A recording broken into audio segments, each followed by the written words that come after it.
삼촌, 바빠 죽겠는데 왜 호출하고 그러세요? 현수야, 좀 쉬엄쉬엄 일해라. 여기 의사가 너 하나만 있는 것도 아닌데 왜 이렇게 기를 쓰고 일을 해?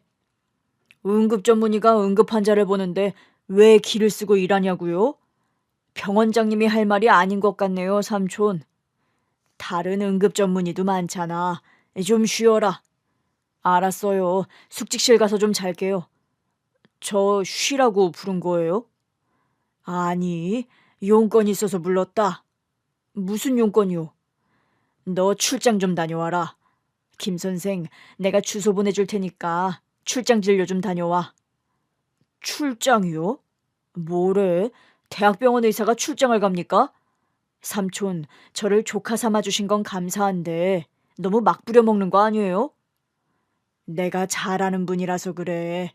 나랑 동생이 신세를 많이 진 분이니까 다녀와. 부탁이다. 제가 삼촌이라고 부르는 병원장님은 저와의 인연이 깊습니다.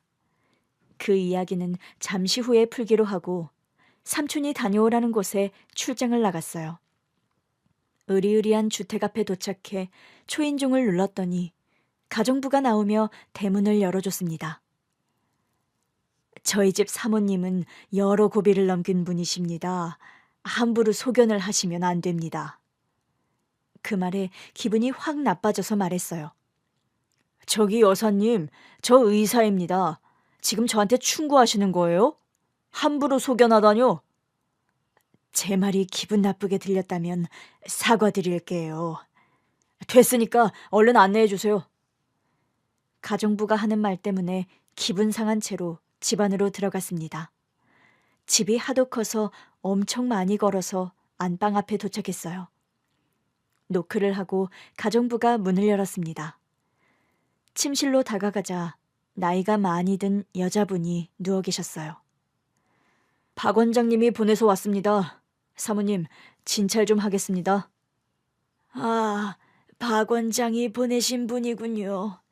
먼 길 와주셔서 감사합니다. 차 타고 30분밖에 안 걸렸습니다. 잠시 앉아서 진료를 받도록 하시죠. 누워있던 사모님이 몸을 힘들게 일으키며 얼굴을 자세히 보이자 저는 소스라치게 놀라며 뒤로 물러났습니다. 아니, 당신은... 제가 두 눈을 부라리자 사모님도 저를 보고 놀랐습니다. 아니, 당신은 그때 이런 악연이 있나. 당신 같은 인간을 진료하러 오다니. 원장님이랑 무슨 인연인지 모르겠지만 내가 잘못 온 것 같군요. 다른 의사 불러줄 테니 그냥 다시 누우시죠. 가지마, 현수야. 가지마, 현수야. 제 이름을 입에 올린 순간 화가 끓어올랐습니다. 그리고 사모님 앞에 다가가서 두 눈에서 레이저를 쏘듯이 노려봤어요. 어떤 악연인지 궁금하시죠? 잠시 저의 과거 이야기를 담고 난 뒤에 사모님과의 악연을 이어서 써보도록 하겠습니다. 8살 때 아픈 엄마가 저를 데리고 간 곳은 고아원이었어요. 버려질 걸 알고 엄마한테 떨어지지 않으려고 울고불고 하며 난리쳤습니다. 엄마, 나 말 잘 들을게요. 고아원 가기 싫어요. 제발 저를 버리지 마세요. 얘가 왜 이래? 난 너를 키울 수 없다고 했잖아. 가진 돈도 없고 돈 벌 능력도 없어. 게다가 네 아빠가 날 버렸다고. 너도 상황을 잘 알잖아. 저를 버리려고 고아원에 끌고 간 엄마의 말은 아직도 머릿속에 토시 하나 틀리지 않고 깊이 새겨져 있습니다. 아무튼 엄마는 저를 고아원에 억지로 버리셨어요. 서류를 넘기고 모든 것이 완벽해지자 미소를 짓고 나가셨답니다. 현수야, 잘 살아. 여기서 사는 게 엄마랑 사는 것보다 100배는 나을 거야. 엄마, 가지 마세요. 저를 버리지 마세요, 제발. 네가 떨어져 나가니까 아픈 몸이 낫는 기분이다. 김현수, 넌 이제 나랑 아무런 사이도 아니야. 날 찾아올 생각하지 말고 보고 싶어 하지도 마라. 엄마, 잘못했어요. 말 잘 들을게요. 집에 돌아가요. 어린애가 뭘 잘못했겠어요. 엄마한테 버림받지 않으려고 마지막 용서를 빌었지만 엄마는 냉정하게 저를 버리셨습니다. 고아원에서 며칠 생활해봤지만 적응도 하지 못했고 엄마한테 돌아가고 싶은 마음이 컸어요. 아무리 저를 버렸다고 해도 그때는 엄마가 전부였으니 다시 가족의 품으로 돌아가고 싶었답니다. 야밤에 몰래 고아원을 빠져나와 기억을 더듬어 집을 향해 뛰어갔어요. 30여 킬로미터를 걸어서 찾은 엄마와 살던 집에 도착해서 문을 두드렸습니다. 이 시간에 누구야? 누구세요? 엄마, 저예요. 현수요. 제 목소리를 듣고 놀란 엄마가 문을 열었습니다. 세상에, 현수, 너 여기 어떻게 온 거니? 엄마가 보고 싶어서 달려왔어요. 엄마, 저 다시 받아주세요. 말 잘 들을게요. 엄마의 표정은 크게 당황한 듯 보였습니다. 집 안으로 들어오라고 해서 들어갔더니 웬 아저씨가 있더군요. 이 꼬맹이는 누구야? 그게 내 아들. 뭐 아들? 술주정뱅이랑 낳은 아들이란 말이야? 갖다 버렸다고 하지 않았어? 그랬는데 여길 다시 찾아왔네. 참나 기가 막히구만. 야, 난 네 아들 못 키운다. 애 키울 거면 나 집 나갈 거야. 엄마는 저를 버리고 어떤 아저씨를 집에 들여서 동거 중이었어요. 새살림을 차리는데 제가 짐이 되니 고아원에 버렸던 거죠. 그걸 알았으면서도 엄마와 살고 싶어서 엄마 몸에 꼭 붙어서 떨어지지 않았습니다. 우리 아들, 이 엄마가 정말 미안하다. 내가 판단을 잘못한 것 같아. 엄마, 그럼 저를 다시 고아원에 안 버릴 거죠? 그래, 이 엄마가 큰 실수를 했어. 아가, 먼 길을 걸어와서 힘들지? 밥 먹고 푹 쉬자. 그제야 마음을 놓고 엄마의 몸에서 떨어졌고 밥을 먹고 깊은 잠이 들었습니다. 기분 좋은 아침이 되자 눈을 비비며 엄마를 불렀어요. 엄마, 엄마! 대답을 한 건 엄마가 아니었습니다.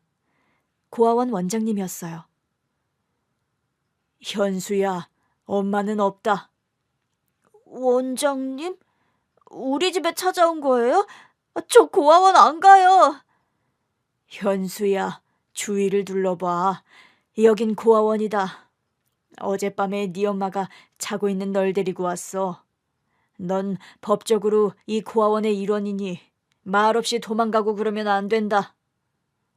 원장님 말을 듣고 주변을 돌아보니 진짜 고아원이었습니다. 엄마는 제가 밥을 먹고 잠든 사이에 고아원에 데리고 와서 다시 버리고 돌아간 겁니다. 너무 서글프고 서러워서 눈물이 터져 나왔어요. 원장님, 저 엄마랑 살고 싶어요. 현수야, 네 엄마는 사정이 있어서 널 키울 수가 없어. 다른 아저씨랑 사는 걸 봤어요. 아저씨랑은 살 수 있고 나랑은 왜 살 수 없는데요? 원장님은 고개를 돌리며 제 물음에 대답하지 않으셨어요. 잠시 후 저에게 다시 집으로 도망쳐봤자 엄마는 그곳에 안 계실 거라고 일러주시더군요. 멀리 떠났다고 전했답니다. 그렇게 버림당하고 원망을 가득 안고 고아원에서 지내는데 몇 달 뒤 정말 운명 같은 일이 벌어졌어요. 저를 입양하겠다고 나서는 중년 부부가 나타났답니다. 두 사람에겐 자식이 없어서 오랜 고민 끝에 입양을 하기로 마음을 먹었는데 갓난아기보다는 조금 성장한 아이를 키우기로 했다네요. 그 대상자가 바로 저였고요. 현수라고 했지? 참 잘생겼네. 듣자 하니 운동도 잘하고 공부도 잘한다면서? 아줌마랑 아저씨 따라가서 같이 살아보지 않을래? 네? 저를 데려다 키우시겠다고요? 그래, 우리가 널 입양하고 싶구나. 너 입양이 뭔지는 알지? 네, 알아요. 고아원에 버려진 애를 자식으로 키우는 거잖아요. 아줌마, 그럼 우리 엄마처럼 저를 버리지 않고 키우실 자신 있어요? 어린애가 그런 말을 하니 두 분이 놀라더라고요. 결핍이 심했던 제가 확인받으려고 몇 번이나 버리지 않고 키울 수 있냐고 물었는데 절대로 친모와 같은 짓은 하지 않겠다고 했습니다. 그 말을 믿기도 했고 새로운 부모님이 저의 울타리가 되어주겠다고 하니 기쁜 마음으로 고아원을 떠났습니다. 대저택에 들어가게 된 저는 눈이 돌아갈 정도로 신기하고 놀라워서 감탄사를 자아냈습니다. 우와, 엄마, 아빠, 여기가 정말 제가 살 집이라는 거예요? 그럼 여기가 네 집이다.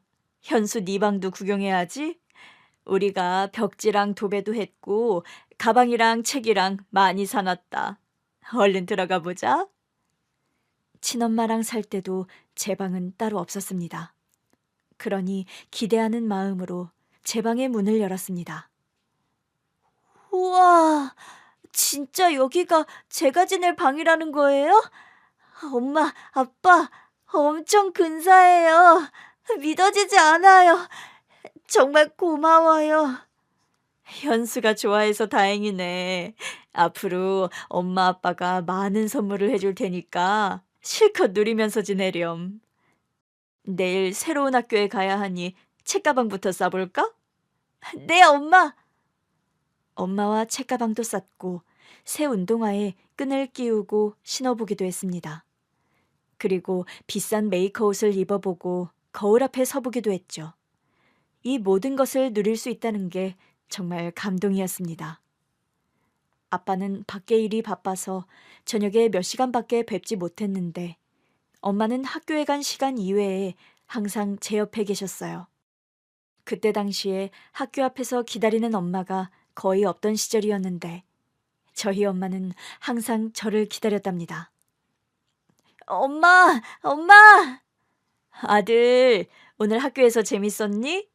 네, 공부도 재밌었고 친구들이랑도 잘 놀았어요. 달려가며 엄마 품에 안겼습니다. 우리 아들 키가 그새 컸나? 엄마가 맨날 맛있는 걸 해주니까 키가 쑥쑥 컸나 봐요.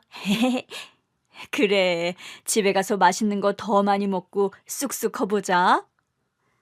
새엄마, 새아빠와 함께하는 시간은 너무 행복했습니다.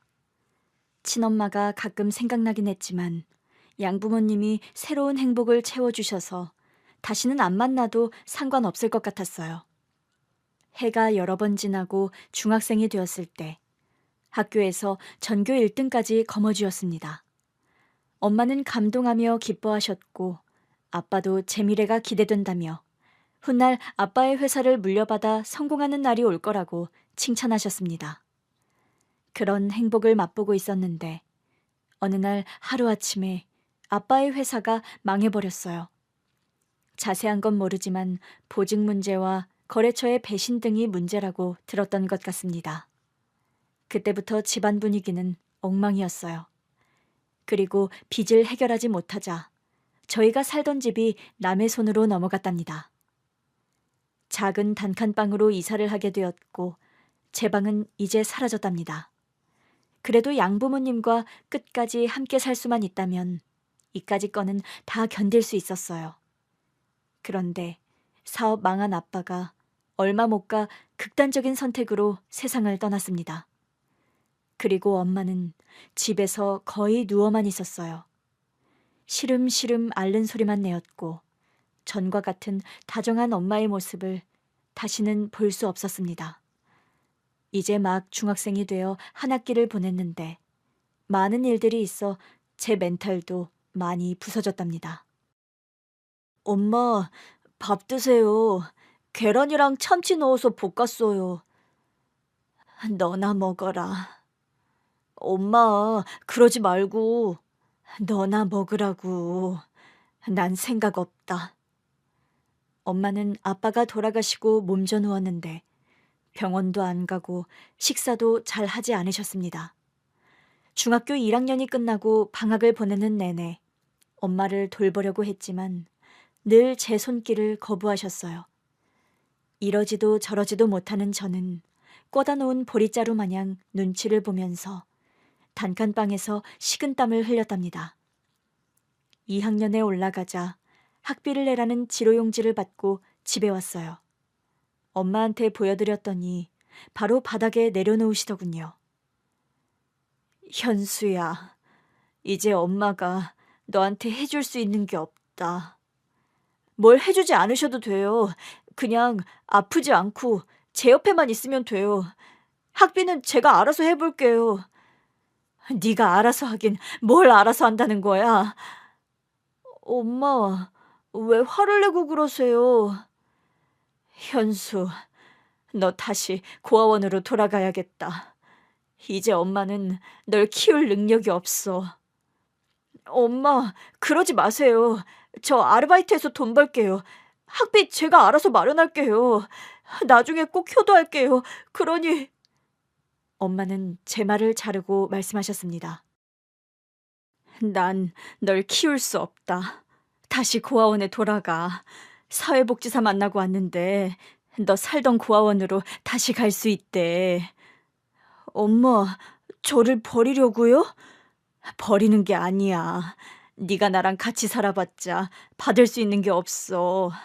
고아원에 돌아가면 모든 것이 수월하게 돌아갈 거야. 아르바이트 같은 거 안 해도 돼.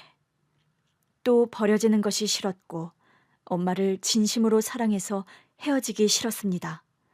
그래서 절대로 엄마 곁을 떠나지 않겠다고 했어요. 엄마, 절대로 엄마 곁을 떠나지 않을 거예요. 저 고아원 가라는 말씀 그만하세요. 현수야, 잘 들어라. 이 엄마는 암에 걸렸다. 위에 아주 큰 종양이 생겼는데 내 몸을 모두 갉아먹을 거라고 하더라. 살 가능성이 없대. 무슨 말인지 이해했니? 엄마가 암에 걸렸다고요? 말도 안 돼. 엄마 지금 거짓말 하시는 거죠? 저를 버리려고 아픈 척 거짓말하는 거잖아요. 현수야, 진짜야. 엄마는 암 판정받았고 얼마 살지 못한대. 이제 가진 것도 없고 몸만 아프니 너한테는 짐밖에 되지 않을 거야.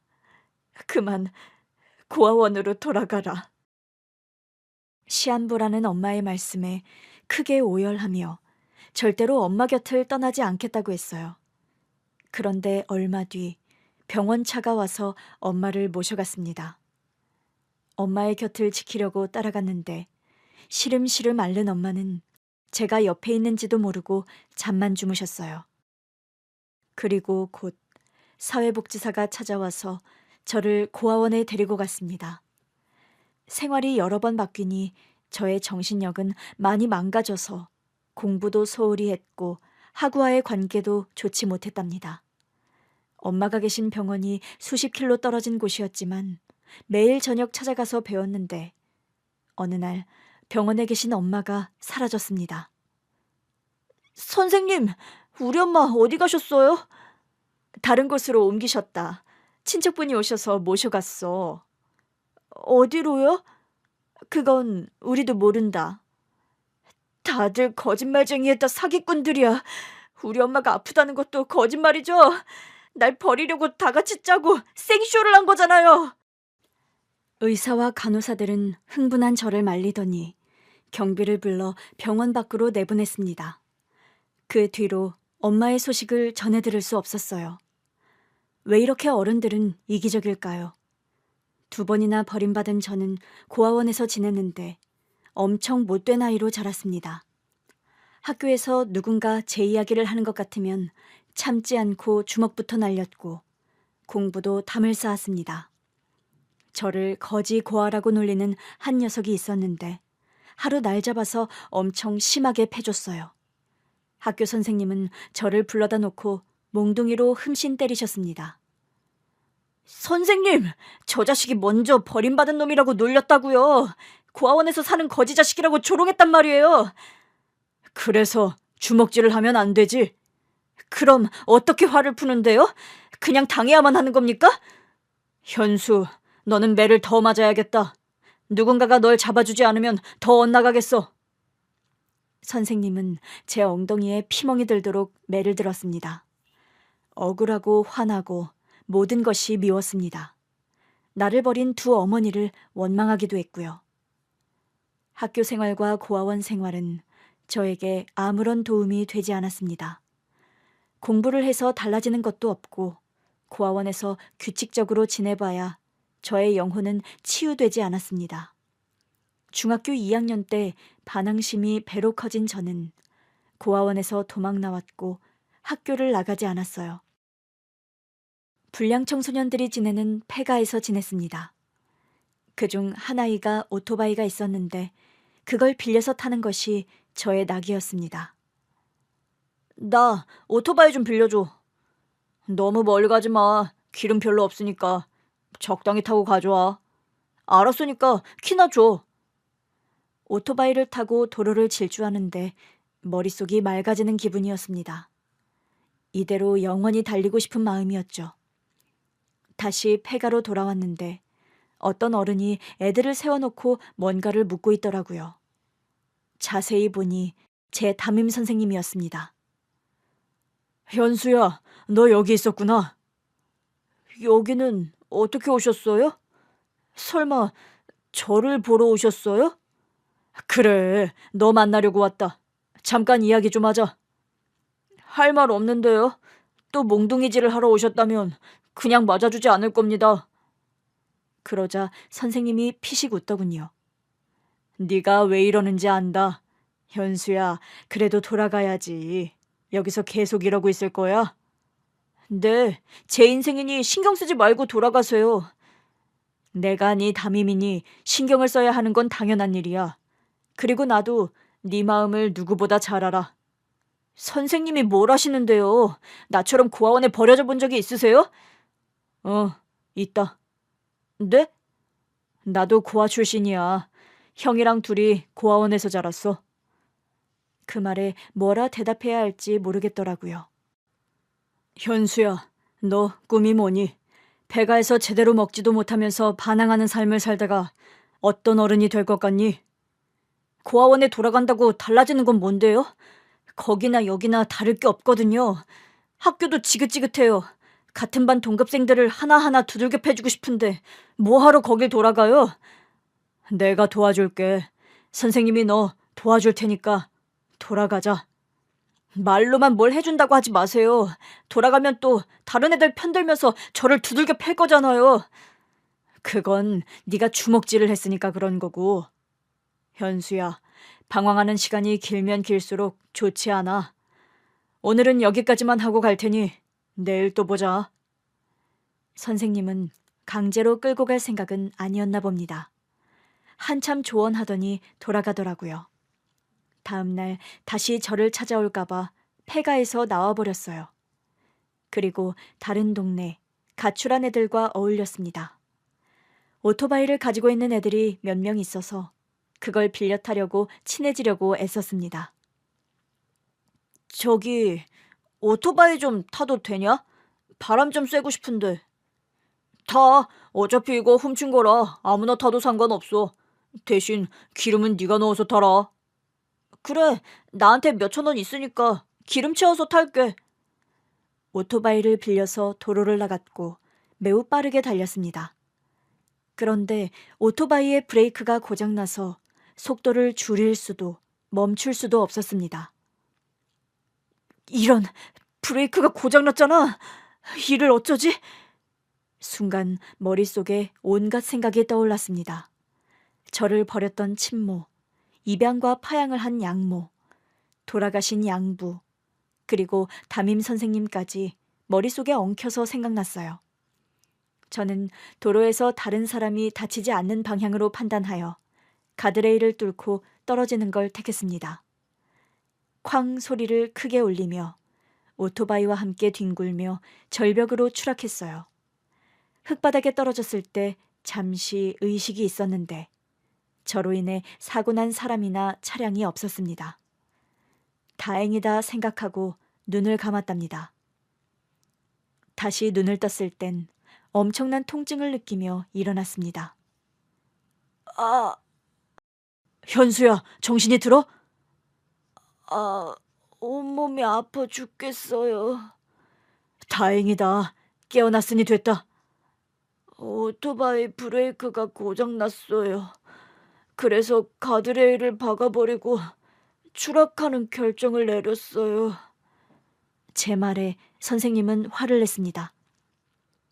참 대단하다.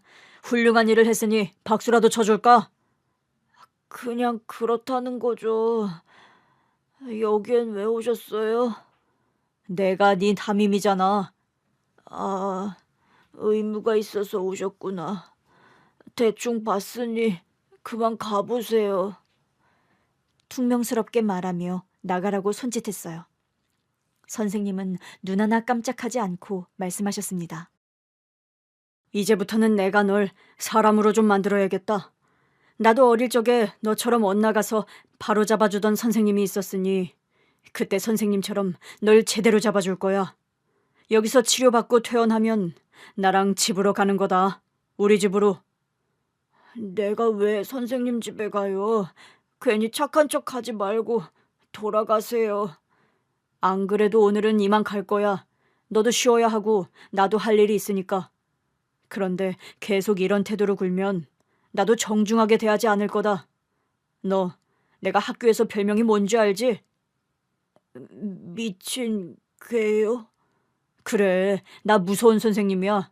앞으로 현수 너를 제대로 된 사람으로 만들어주는데 필요한 벌은 다 내릴 거야. 단단히 각오해라. 넌 미친 개한테 걸렸으니까. 선생님은 그날부터 제 병실에 매일 오셨습니다. 얼어붙은 저의 가슴은 언젠가부터 녹아내려서 선생님이 오기를 기다리고 있더군요. 야 임마, 선생님이 오셨는데 누워있냐? 인사 안 해? 저는 몸을 반쯤 일으키며 인사했습니다. 안녕하세요 선생님. 부탁한 만화책 가져오셨어요? 그래, 만화책이랑 교과서도 가져왔다. 내가 학교에 잘 말해서 퇴원하면 학교로 돌아오기로 했다.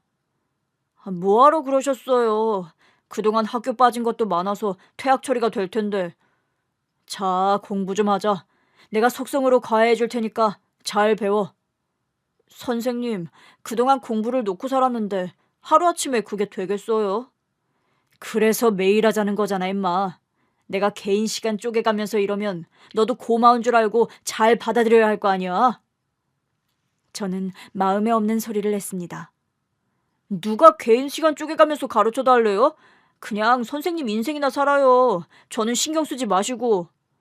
이놈의 자식이 또 까부네. 다친 놈이라 몽둥이도 못 대니 열불이 나네.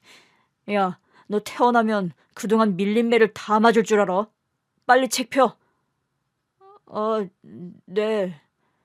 다른 애들은 진도 어디까지 나갔어요? 그날부터 선생님과의 수업이 시작되었습니다.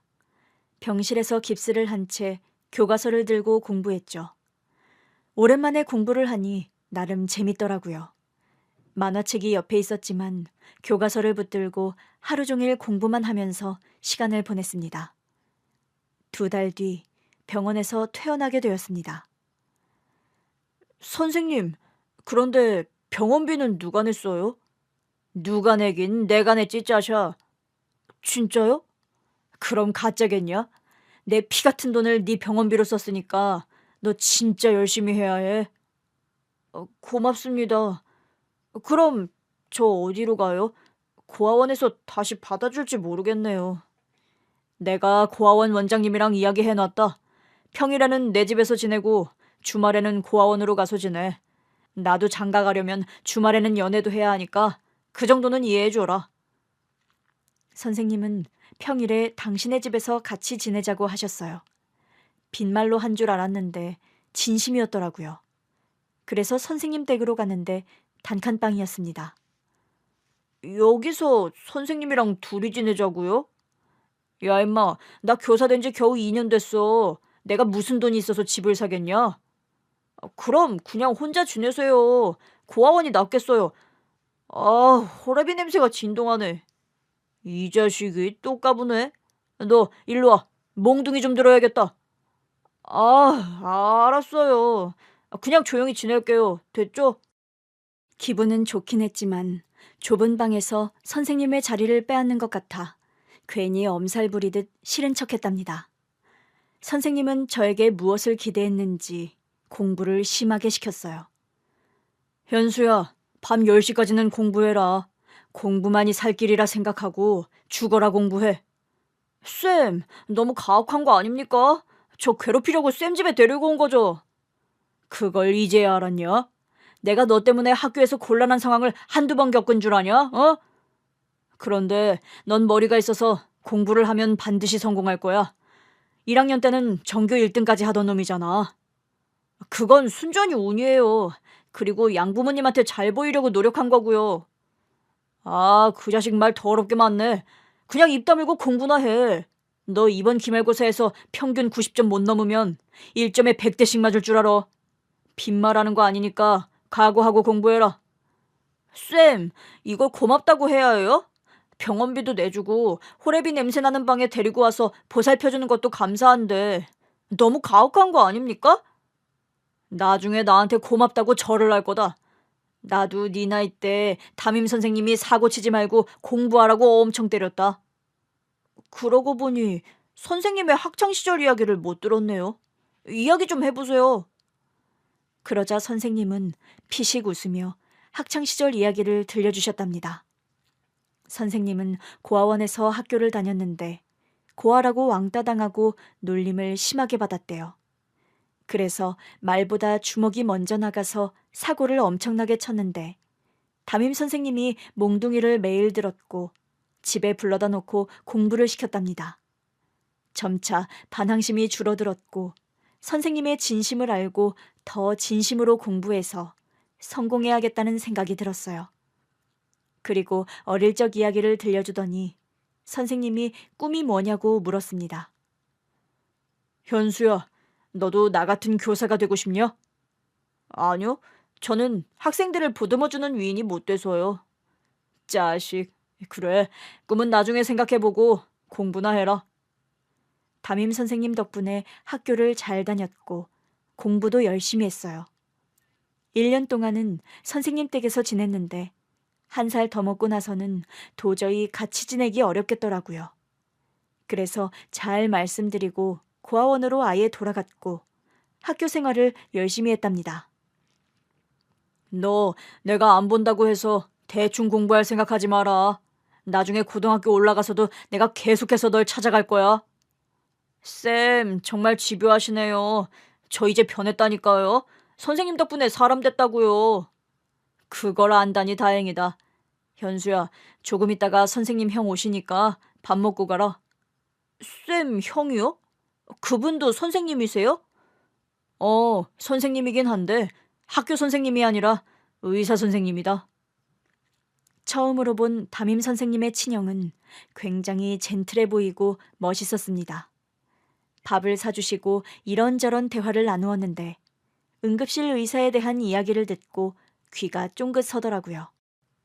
응급실 의사로 살아보니 나 자신이 자랑스러울 때가 많더라. 현수, 너는 네 자신이 언제 자랑스러웠니? 제 자신이요? 그런 적 없는데요. 그런 생각을 해본 적이 없었겠지. 내 동생 말로는 공부를 잘한다며? 아니에요. 전교 10등 안에 겨우 들어요. 쌤이 맨날 공부시키는 거에 비하면 못하는 편이죠. 아무튼 내 동생이 집에 들일 정도로 특별히 생각하는 제자라니까 무엇이든 열심히 잘해봤으면 좋겠다. 고등학교는 어딜 갈지 생각해봤니? 성적되는 대로 가야죠. 의사 선생님도 쌤이랑 같이 고아원에서 살았죠? 그런데 의사가 되었다니 대단하시네요. 학비 같은 건 어떻게 하셨어요? 제가 현실적인 질문을 하자 이렇게 답하더군요. 후원해 주시는 분이 계셨어. 지금은 연락이 안 되는데 20대 때 도움을 많이 받아서 의대를 무사히 나왔지. 후원자가 있었군요. 그럼 저는 의사는 꿈도 못 꾸겠네요. 내 동생이 날 부른 이유가 널 후원해 주라고 부른 건데 현수야, 대학 등록금 걱정하지 말고 너 하고 싶은 거 해봐. 내가 지원해 줄 테니까 꿈을 접지 말고 실컷 도전해보라고.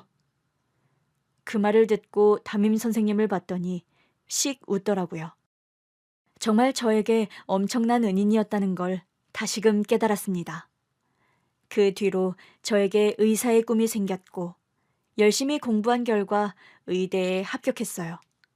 30대가 되어 전문의가 되었고 응급실 의사로 꾸준히 일하고 있었답니다.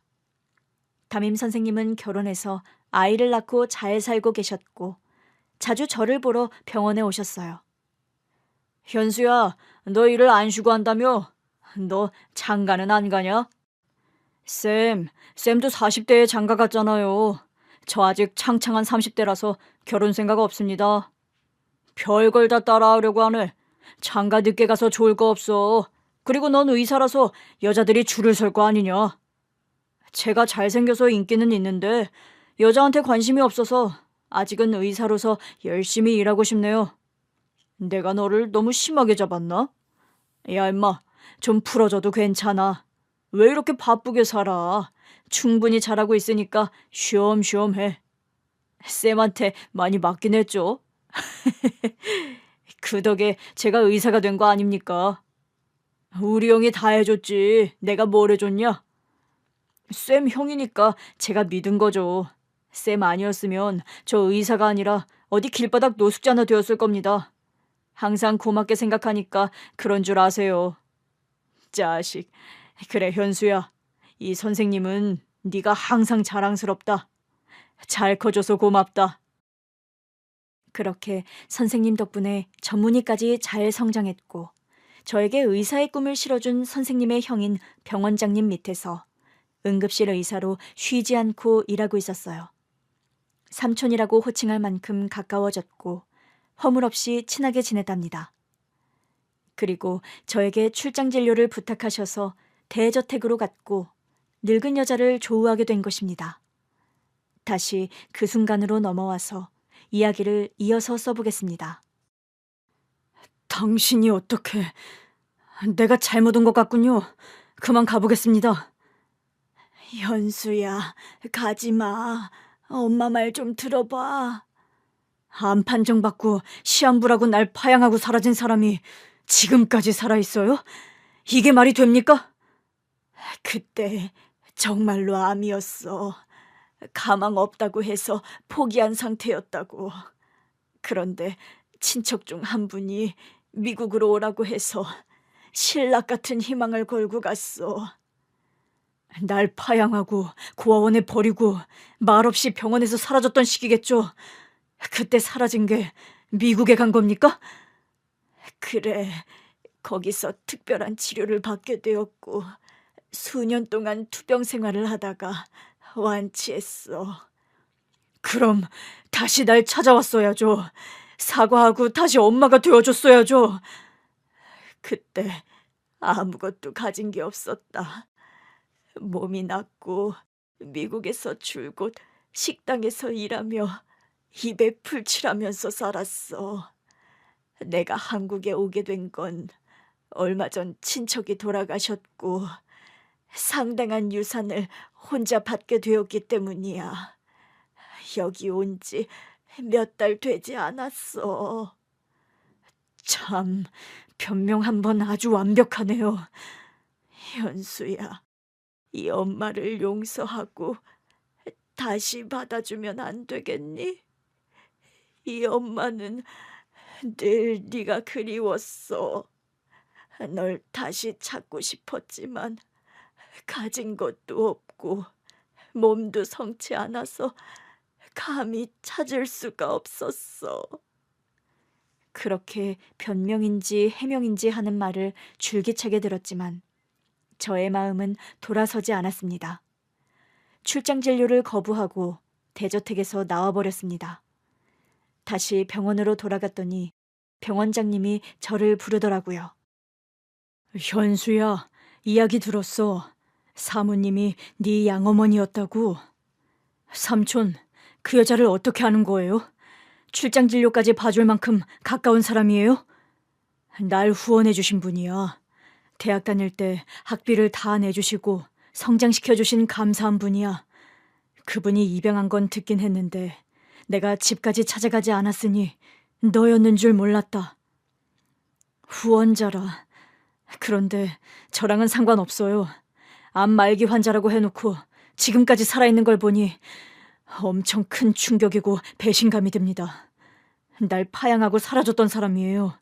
절대로 용서를 못한다고요. 현수야, 네가 상처가 심할 거라는 거 안다. 그런데 사모님은 정말 힘든 삶을 살아오셨어. 지난 20년 동안 미국에서 쓸쓸하고 힘들게 살아오셨다고. 널 다시 만날 수 있는 상황이 아니었어. 아무리 그래도 살아있다는 걸 알려줬어야죠. 안부는 전했어야죠. 난 그 사람이 지금껏 살아있을 거라고는 상상도 못했다고요. 아무리 생각해도 배신감이 커서 양어머니를 다시 받아들일 수 없었습니다. 그런데 소식을 들은 담임 선생님이 저를 설득하러 오셨습니다. 현수야, 쌤, 다 듣고 오신 거예요? 응, 우리 형을 후원해 주신 분이 네 양어머니라고. 참, 세상이 좁네. 옛날에 잠깐 같이 살았을 뿐이지 별다른 사이 아닙니다. 그냥 무시하고 지나가도 될 사이니까 쌤까지 보태실 필요 없어요. 그거 참 안타깝네. 그분이 널 많이 그리워하시던데. 그러라고 하세요. 저는 조금도 마음을 열 생각이 없으니까요. 현수야, 너는 한때라도 같이 살았던 가족이 있었잖아. 난 그렇지 않아서 그런지 네 입장이라면 한번 진지하게 만나서 대화를 나눠볼 것 같아. 무조건 미워하고 원망하지 말고 말이야. 쌤, 저를 가르치고 이만큼 키워주신 거 감사하게 생각해요. 그런데 양모의 일이라면 나서지 말아주세요. 그래, 알았다. 그런데 그분 말이야, 많이 아프시대. 암은 낫긴 했지만 20년 동안 후유증으로 고생하시면서 살았다고 하시더라. 건강이 쇠약하신 분이니 혹시라도 마음이 변하면 빨리 만나봐. 담임 선생님의 말을 들었지만 한 귀로 흘려버렸습니다. 절대로 양모를 다시 만날 생각을 하지 않고 지내기로 했어요. 그런데 며칠 뒤에 응급차로 엄마가 실려오셨습니다. 쇼크가 있어서 오셨는데 몸을 검사해보니 온몸이 약하고 많이 상했더라고요. 현수야, 네가 날 살렸냐? 아니요, 죽을 병이 아니라서 제가 살린 게 아닙니다. 이 엄마가 많이 밉지? 실은 한국에 와서 널 찾으려고 고아원에 연락을 해봤다. 그런데 파양한 입장이라 그런지 알려주지 않더라. 나라도 알려주지 않았을 거야. 자격 없는 애미니까. 다 알면서 뭐하러 찾으려고 했어요. 아무튼 잘 쉬세요. 내일 퇴원하시면 됩니다. 현수야, 단 한 번도 너를 잊은 적이 없어. 입에 침이나 바르고 그런 말씀 하시죠. 저에게 아무런 말도 안 하고 사라졌다가 이제야 나타났으면서. 그래, 입이 10개라도 할 말이 없구나. 미안하다. 나 같은 거 잊고 잘 지내거라. 엄마도 스스로 잘못한 걸 알고 더는 저에게 아들이 되어달라는 말을 하지 않았습니다. 그런데 담임 선생님의 말씀이 귓가에 맴돌았어요. 당신은 가족을 가져본 적이 없어서 제 입장이면 엄마를 받아들일 수도 있겠다는 말이 자꾸 생각났습니다. 퇴원하는 엄마가 인사를 하러 왔길래 대충 받아주고 말았어요. 생각은 났지만 다시 모자지간으로 지내는 건 힘들 것 같아서 잊어버리고 지내려고 했습니다. 그런데 어느 날, 병원 쉬는 날 편한 바지를 사러 동네 시장을 내려갔습니다. 이것저것 고르고 있는데 사람들이 모여서 놀란 목소리를 지르더라고요. 무슨 일인지 다가가 봤더니 누가 의식을 잃고 쓰러졌더라고요. 모여든 사람을 해치고 바닥에 쓰러진 사람을 보았는데 덜컥 눈물이 흘러나왔어요. 엄마, 정신 차려봐요. 호흡, 맥박이 없잖아. 얼른 심폐소생술을 시작하며 주변 사람에게 구급차를 부르라고 했어요. 엄마의 가슴을 계속 누르며 심폐소생술을 하는데 멈춘 심장은 뛰지 않았어요. 이렇게 가시면 안 돼요. 다 용서할 테니까 내 엄마가 되어달라고요. 당장 눈 떠요. 간절함으로 심폐소생술을 하는데 계속 호흡이 돌아오지 않았습니다. 구급차가 도착하자 같이 타고 여전히 심장을 뛰게 하려고 노력했습니다. 이윽고 엄마는 긴 숨을 뱉어냈습니다. 엄마, 정신이 들어요? 현수, 내 아들 현수야. 어떻게 된 거니? 왜 이렇게 울고 있는 거야? 그제야 안심하고 저도 눈물과 땀을 닦아냈답니다. 제가 일하는 병원으로 엄마를 모시고 가서 다시 검사를 받게 해드리고 입원 수속을 받았습니다. 심장이 약하시네요. 내 몸이 다 약해. 이런 몸으로 널 다시 찾을 수 없었어. 현수야, 진짜야. 내가 형편도 몸도 좋지 않아서 널 다시 만나러 올 수 없었어. 네, 알았어요. 그만 말씀하세요. 푹 주무세요. 정말로 나는 현수 너를 한 번도 잊은 적이... 엄마는 말씀을 하다 말고 약에 취해서 깊은 잠이 들었답니다. 병원장님, 담임 선생님이 오셔서 엄마의 상태를 보시더니 저더러 큰 힘이 되어줬으면 좋겠다고 말씀하셨어요. 큰 힘이라는 게 아들이 되어주라는 뜻이었죠. 엄마가 깨어났을 때 흐뭇하게 웃으시며 제 머리를 쓰다듬더군요. 우리 아들 자니? 엄마의 손을 잡고 고개를 파묻고 잠든 저는 따스한 손길에 깨어났습니다. 일어나셨어요. 좀 어떠세요? 아들이 옆에 있으니까 좋구나. 그거 말고 몸이 어떠냐고요? 아픈 데 없어요? 어제까지만 해도 온몸이 쑤시고 아팠는데 아들 보니까 다 나은 모양이야. 엄마도 참... 현수야, 엄마가 너한테 줄 게 있어. 그게 뭔데요? 엄마는 유언장을 꺼내서 저에게 건네줬습니다. 거기엔 엄마의 전 재산을 저에게 주겠다는 문장이 적혀 있었고 저에게 사죄하는 글이 대부분이었습니다. 현수야, 엄마가 변명하지 않을게. 이제라도 엄마 옆에 있어주면 안 되겠니? 지금 옆에 있잖아요. 퇴원하고 엄마 집으로 같이 가요. 그래, 고맙다. 우리 아들이 마음을 열어줘서 너무너무 기쁘구나. 저를 파양했던 양어머니와 다시 모자지간으로 지내기로 했고 얼마 뒤에 퇴원하고 엄마 댁으로 같이 들어갔습니다. 건강이 쇠약하니 제가 옆에서 돌봐드리려고 당분간 같이 지내기로 했어요. 저를 도와줬던 담임 선생님과 병원장님을 생각하며 제가 받았던 애정을 엄마한테 돌려드렸죠. 그러고 보니 엄마가 병원장님을 후원했고 담임 선생님과 병원장님이 저를 이만큼 성장하게 도와주셨고 저는 엄마를 보살피게 되었네요. 메비우스의 띠처럼 돌고 도는 사랑인가 봅니다. 아무튼 제가 돌봐드린 엄마는 많이 건강해지셨어요. 1년 동안 많은 일들이 있었는데 엄마와의 화해와 사랑하는 여자가 생겼고 결혼을 결정했답니다. 현수야, 새신랑 축하한다. 쌤, 주례 준비는 잘하셨죠? 내가 주례할 나이는 아닌데 네가 부탁해서 하는 거야, 임마.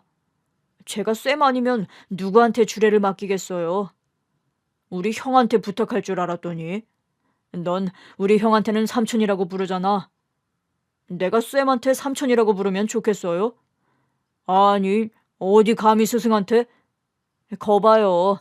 아무튼 나의 영원한 스승님인 쌤이 주례를 봐주셔야죠. 쌤, 덕분에 저 장가 갑니다. 선생님은 제 턱시도가 구겨지도록 세게 안아주셨습니다. 그리고 병원장님도 병원 선생님들과 오셔서 축하해 주셨어요. 그리고 엄마가 한복을 입고 혼주석에 앉으셨습니다. 엄마, 나 긴장돼요. 나야말로 긴장된다. 내 인생에서 혼주석에 앉을 날이 올 거라고는 상상도 못했다고. 저도 장가 갈 날이 올 거라고 상상도 못했어요. 엄마가 혼주석에 앉는 것도 마찬가지고요.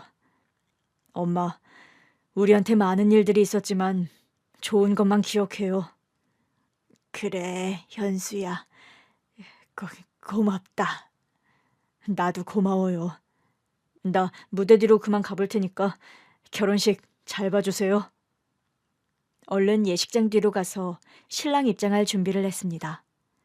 저를 축하해주는 하객들, 소중한 인연인 병원장님, 엄마가 보고 있고 담임 선생님이 주례석에서 오래 기다리지 않게 만세를 부르며 빨리 입장했습니다. 결혼식은 아주 달콤한 꿈처럼 끝났어요. 이듬해 아내가 아들을 낳았고 엄마가 육아를 전담하게 되었습니다.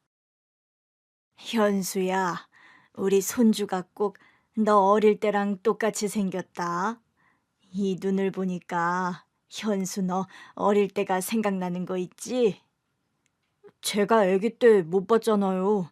8살 때 처음 보셨으면서. 그때도 애기였지. 눈동자가 초롱초롱하고 엄청 예뻤어. 내 남편이 사업에 망하고 그렇게 떠나고 내 몸까지 아프게 되면서 헤어지게 됐지만 이 눈빛을 한 번도 잊은 적이 없어. 네, 고마워요. 엄마 말씀 다 믿어요. 그러니까 그만 해명하셔도 돼요. 엄마, 배고파요. 밥 좀 주세요. 아들까지 낳은 저는 엄마한테 밥 달라고 어리광을 부리기도 했습니다. 그래, 엄마가 밥 해줄게. 이 엄마도 든든히 먹어야겠다. 우리 손자가 장가 가는 것까지 봐야 하니 약해지지 않을 거야. 여러 고비를 거친 엄마는 예상보다 더 건강해져서 손자도 돌봐주고 계시고 저와 아내를 대신해 살림도 도와주고 계신답니다.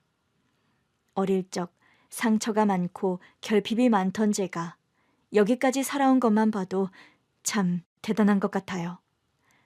물론 도움을 주신 분들이 계셔서 가능한 일이지만 저를 칭찬해주고 싶네요. 이젠 애정결핍도 없고 제 자신이 자랑스럽습니다. 앞으로 응급실 의사로 많은 생명을 살릴 것이고 엄마, 아내, 아들, 담임 선생님, 병원장님까지 제 가족들을 위해 열심히 사랑하며 살겠습니다. 상처가 깊은 분들께 큰 위로가 될 수 있는 이야기로 닿았길 바라며 글을 줄이겠습니다. 경청해 주셔서 진심으로 감사드립니다. 안녕히 계세요.